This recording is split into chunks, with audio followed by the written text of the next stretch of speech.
আজকে শেয়ার করব আমি আমার 10 মাসের মেয়ের জন্য কি খাবার বানিয়েছি। প্রথমে কিন্তু প্রেসার কুকারে একটু বাটার দিয়ে দিলাম, তারপরে কিন্তু দেখো সবজি কেটে রেখেছি, এখানে শিম আছে, আর আছে এই যে পেঁপে, আর কিন্তু এটা মিষ্টি আলু, আর তার সাথে দিয়ে দেবো দেখো ধুয়ে রাখা মুসুরির ডাল।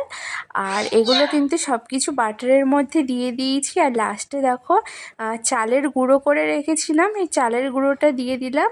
দিয়ে কিন্তু ভালো করে এবার নাড়িয়ে চাড়িয়ে দেখো পাশ থেকে আমার মেয়ে দেখছে আর কথা বলছে, ভালো করে নাড়িয়ে চাড়িয়ে কিন্তু পরিমাণ মতো জল দিয়ে প্রেসার কুকারটা আটকে দিলাম।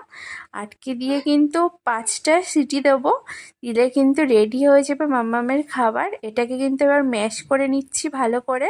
তো দেখো খাবারটা রেডি। এতে কিন্তু একটু হলুদ দিলেও হয়, বাট আজকে আমি দিইনি। এবার চলো মাম্মামকে খাওয়াই। তো দেখো কত সুন্দর খেয়ে নিচ্ছে।